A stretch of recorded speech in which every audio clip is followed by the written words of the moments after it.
Perfect. Okay. Yes, delighted to be here, and thanks, Jerry, for this opportunity to help address questions about clinical trials. And by the very nature of my talk, I will try to be short and just give a brief overview of what I see as the current landscape and what Jerry alluded to in terms of the current time of COVID-19 and how we as institutions are also navigating this. Okay, sorry. My objectives, I will briefly talk about the neurology of late onset GM2 gangliosidosis, but very quickly go to talking about natural history, outcome measures, and clinical trials, and then spend most of my time on navigating the landscape of clinical trials. So in terms of the neurology of GM2, both late onset Tay-Sachs and Sandhoff disease have onset, as most of you know, in older childhood. It's often an insidious onset in adolescence with then marked progression in early adulthood. And generally compared to the earlier phenotypes, progression is considered slow.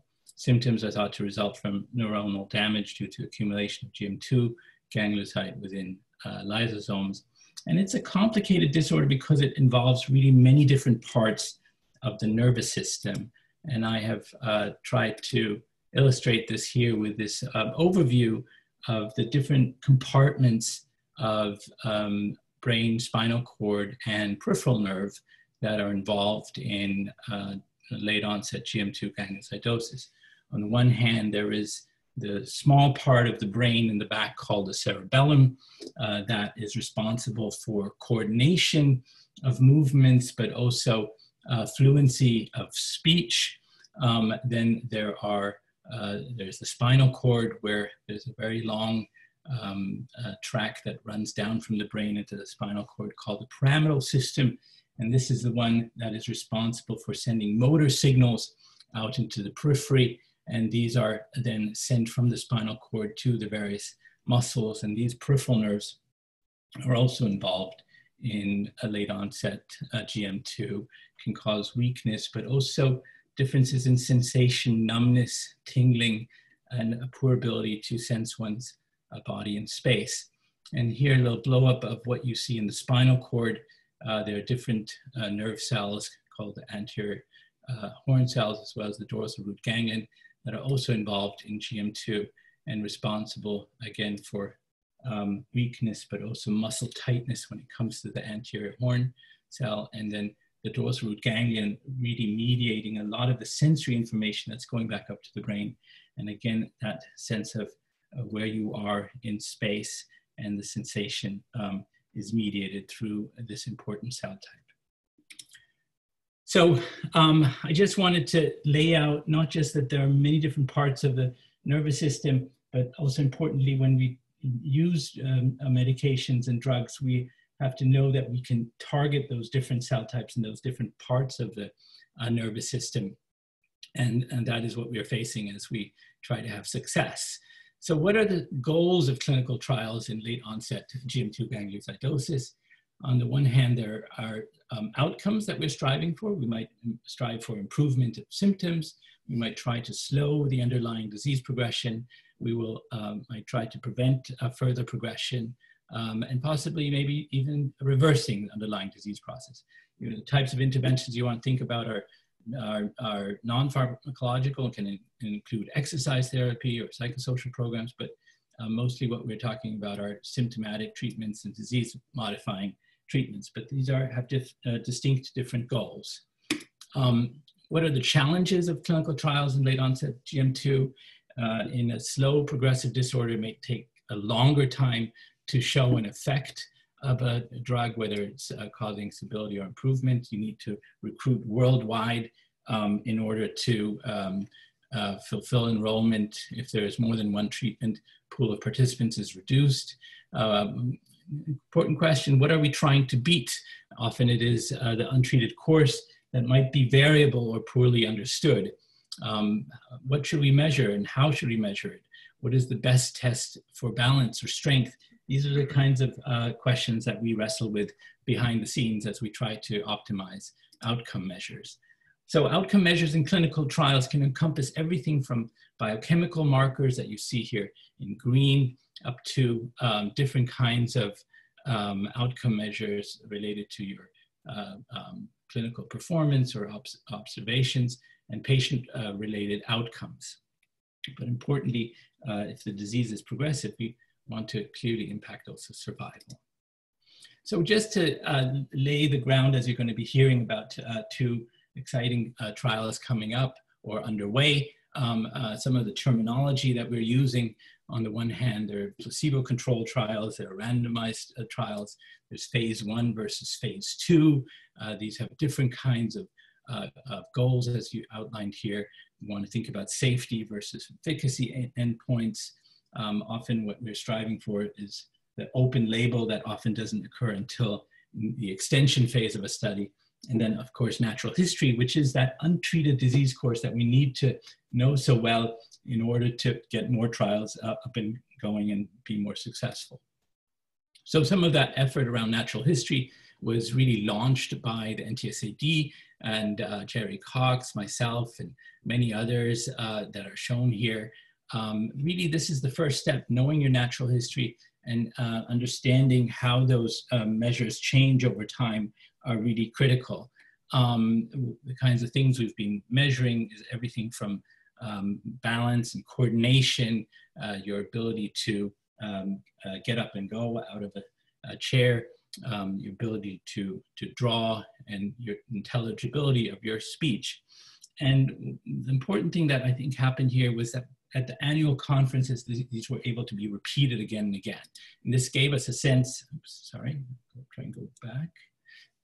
This gave us a sense of what is changing over time. And it looks like there are certain balance rating scales, ataxia rating scales that could be useful outcome measures in the future as they show change over time. But there are also new clinical outcome measures that are being pursued, and this is really work by Christopher Stephen at Mass General, together with people who specialize in balance and gait and cerebellar function, that little part of the brain in the back that I showed you before. And what they've found is that there are even changes in eye movements that are very specific in late onset GM2 and might be able to stand in for some larger functions that we're trying to correct. And so they've been able to look at how smooth eye movements are. They've also been able to look at whether there are changes in cognition that are occurring. And it seems like there are maybe a lot of cognitive or psychiatric problems that both also caregivers report that might be significant and we could impact and help. Sleep is also a big part of this disorder and more recently recognized as something that you want to think about, and particularly as excessive daytime sleepiness might impact trial performance as well. So we need to measure all of these over time, and this is still an early state, but we're recognizing that there's much more to GM2, late onset GM2 than we've previously acknowledged. So here just a shout out to some of our trial participants and study participants who took part in the video oculography study that Dr. Stephen conducted at MGH, and you can see how this device measures eye movements and has that type of precision that allows us to detect changes in eye movements that reflect cerebellar function. There are clearly many future directions, and Jerry Cox has worked with the NTSAD on coming up with a research strategy, and there will be a task force that's devoted to clinical development that I will be heading, and we are going to be thinking about much more than I've mentioned right here. Also importantly, patient-reported outcome, quality of life, as well as things that might be relevant to symptomatic treatment and ancillary services, physiatry, things that are impacting patients day to day. So now to navigating the landscape of clinical trials in late onset GM2, there are clearly challenges in the time of COVID-19. Can you travel safely? Is safe accommodation possible? And as every day goes by, we're learning more, and there are different kinds of insights in every state based on the incidence and prevalence of COVID-19. We now know that there are right now only essential travelers allowed into hotels in Massachusetts, but these are things that will be changing in the coming month, and we want to be aware of it. Every institution running trials faces a variety of challenges. A lot of the essential research is shut down. We only have interventional clinical trials. Many trials are not allowed, with the exception of COVID-19 related trials. And we have a higher freeze on new research staff that is gradually being lifted, but it has been a big challenge to us conducting clinical research. Safety requirements in the time of COVID-19, regulations differ by institutions, but follow often similar principles.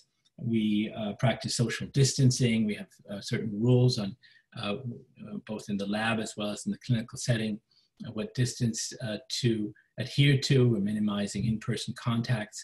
There's often shift work taking place so that not too many people are at the same time in the same buildings. Face masks are being used, hand sanitizers as well.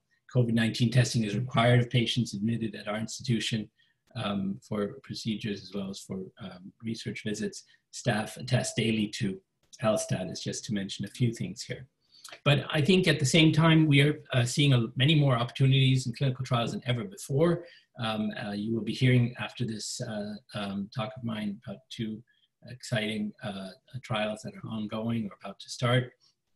And so I think this is also a time where there's much to look forward to.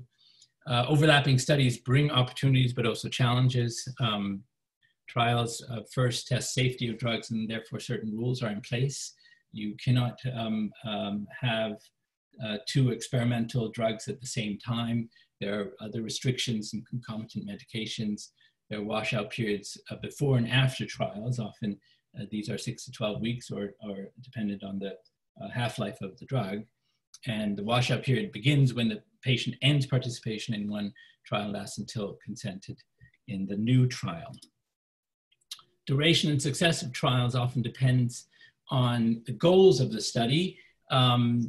Is the goal of this trial safety? Is it dose finding? Is it a symptomatic treatment? Or is this a disease modifying treatment? Are we aiming to have something neuroprotective?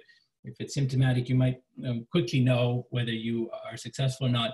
If you're looking for something disease modifying, it might take longer. And then often duration success depend on factors that are hard to anticipate. Can you recruit quickly? Are there certain restrictions that are not making that possible? What's compliance and retention during the studies? Are patients remaining enrolled? And I think that's an important point, that the more adherence and the more engagement that we can enable, and that's part of the goal of this talk, is to make you fully understand that we are here for you, and that engagement really makes the trial successful, but also gives you best information on what to do next. How much time does it take to see an effect?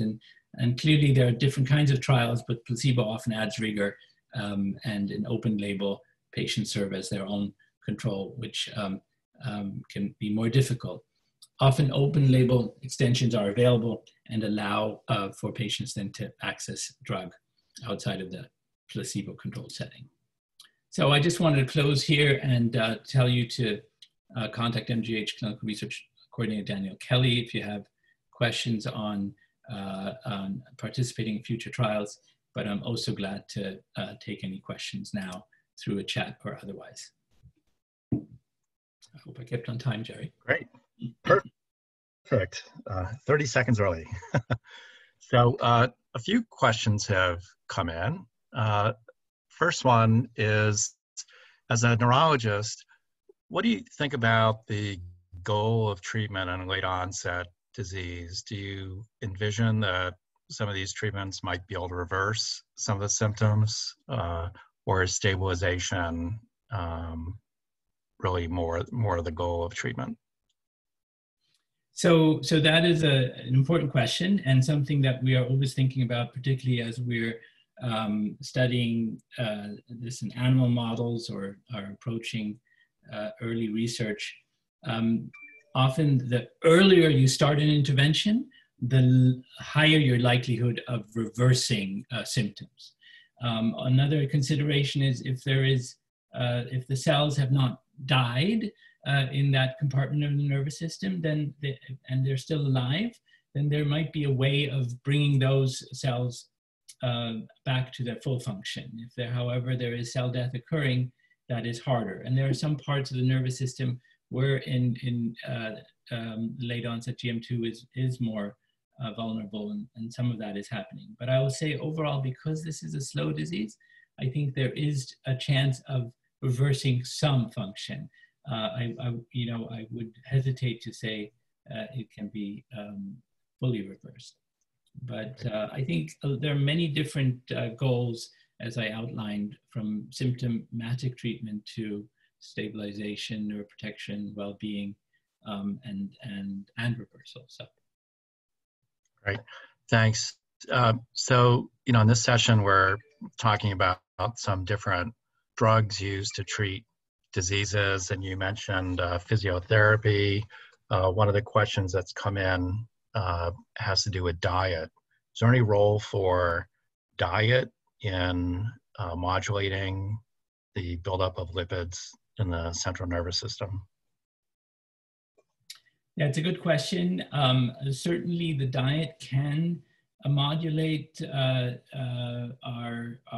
our amino acids as well as our fatty acids, but there has not been one definitive way in which the ganglioside accumulation can be influenced by diet. I would say the nervous system as a whole is dependent on a healthy, balanced diet.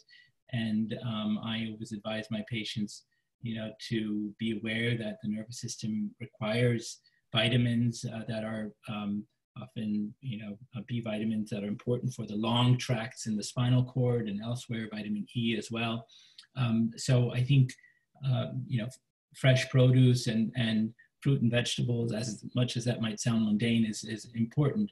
But there is no single dietary intervention that so impacts ganglioside metabolism that it would be able to change the biochemistry. And I know there are other people who think about this much more, but I think that's the consensus. Great.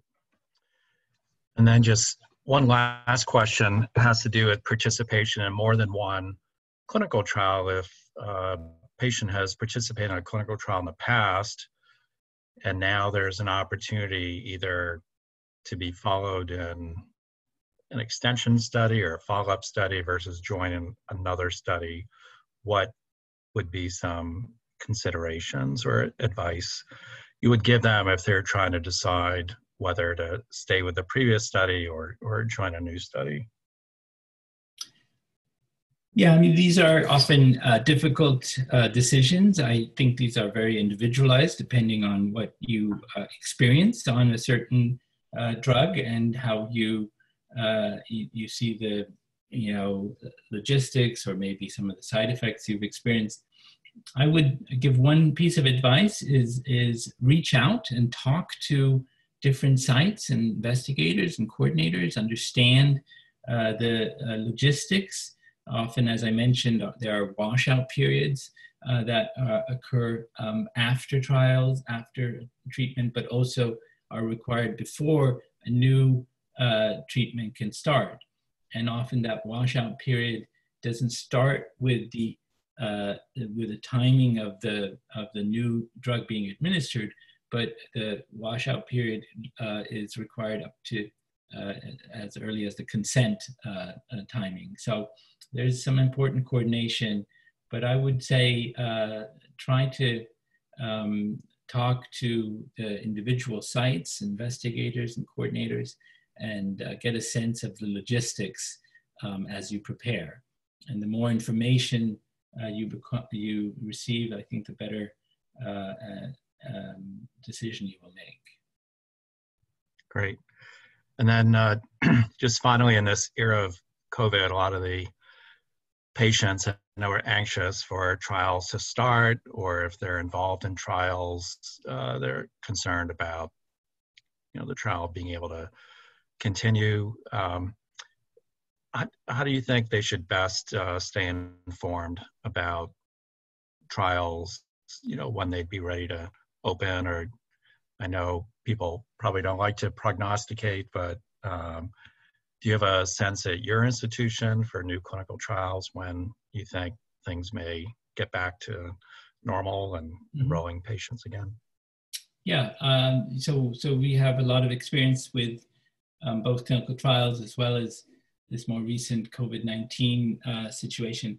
And I will say that infection control has been very active and really proactive in terms of understanding what the kinds of requirements are as you go into these trials.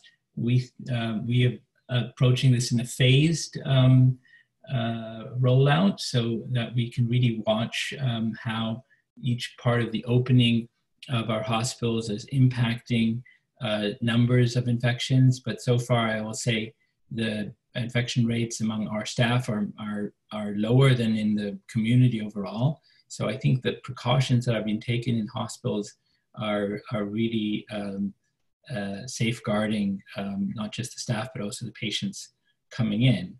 That being said, we are carefully watching overall numbers because we want to make sure that travel is also safe for patients who are coming, that the accommodations are safe when they arrive here. And we think that our site will probably open at the earliest in July. But there are all of these different parts that to even start with a patient getting information and traveling are being thought through, as well as sort of how what a patient does when they arrive at a hospital. So I think once things will open up, there'll be clearly some initial anxiety and hesitation, but I'm quite confident that we will learn a lot and things will run smoothly. Great. It's nice to see the emphasis on patient safety and balancing that with new treatments that we want to bring to patients as well. So Absolutely. Thank you very much, Florian. And now we'll move on to the second speaker.